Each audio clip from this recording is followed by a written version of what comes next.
Assalamu alaikum warahmatullah. In the previous lecture, we were discussing about the location of India, and I believe that location of India is clear to you.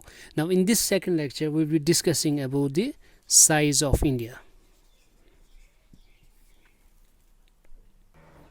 When we see the landmass of India, the landmass of India has an area of 3.28 million square kilometers, and 3.28 million square kilometers, this much area accounts for about 2.4% of total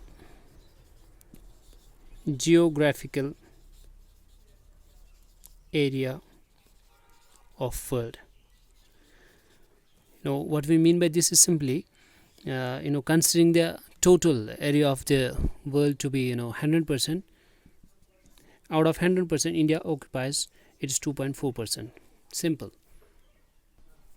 Therefore, keeping 3.28 million square kilometers in view, India is 7th largest country of world. 7th largest country of world.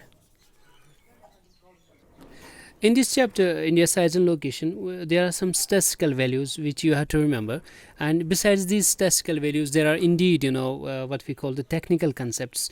We will be covering both the statistical side and the technical side simultaneously. Like here we have to see the land boundary of India. It is so I'm writing here is land boundary of India. Now, if we see the land boundary of India, it is 15,200 kilometers. Now, after that, coastal line length of the India, if we see that coastal line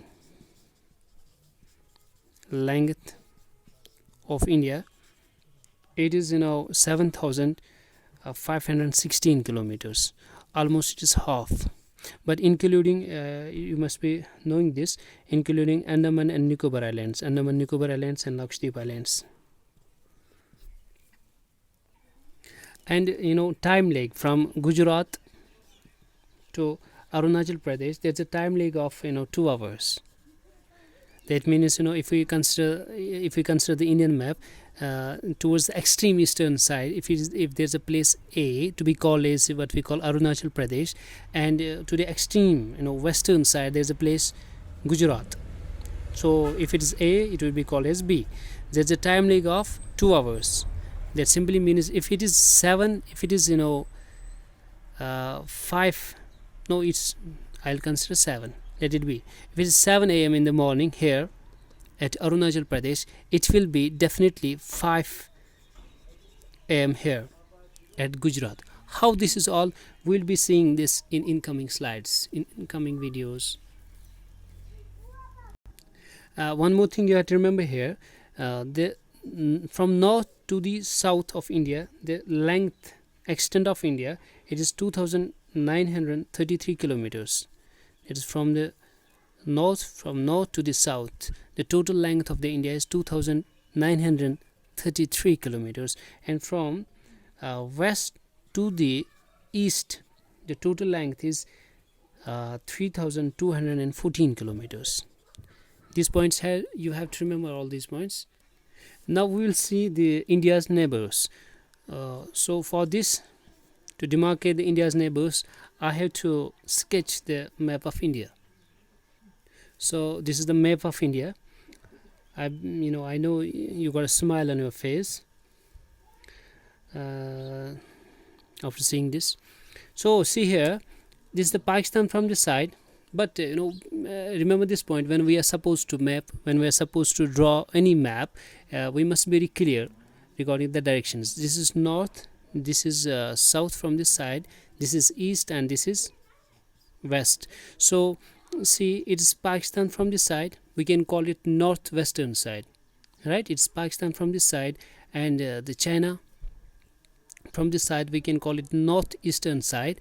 So it's here Nepal, it's Bhutan here, it's Bangladesh here, it is the Bay of Bengal water body here. This is again the what we call the Arabian Sea, and from this side this is there's Indian Ocean. So these three water bodies, 1, 2 and 3, these three water bodies make this area to be called as peninsular plateau of India. To be precise, to be called this area as a peninsula. Plateau is something different, peninsular plateau. So we can call, keeping these three water bodies in view, Bay of Bengal, Arabian Sea and the Indian Ocean, this portion is called as the peninsular part of India. Remember one point here, at this point, if I draw a line here, this line, at this point India start tapering like this. India start tapering and finally ends in the Indian Ocean and divides the Indian Ocean into two water bodies. From this point, I am repeating the content, from this point India start tapering. Again I am repeating, from this point here, it's quite clear, quite evident here, from this side to this side there's not considerable change in the extent, in the latitudinal extent, but from this point downwards India start tapering. India start tapering towards the Indian Ocean and finally divides the what we call the water bodies in two. This is Bay of Bengal and this is what we call the Arabian Sea, and this line, this is actually the 22 north latitude. Therefore, if we have to be very precise in saying, we can say at 22-degree north latitude India starts tapering and finally ends in the Indian Ocean, and thereby dividing it into two seas. One is called the Bay of Bengal, another is called the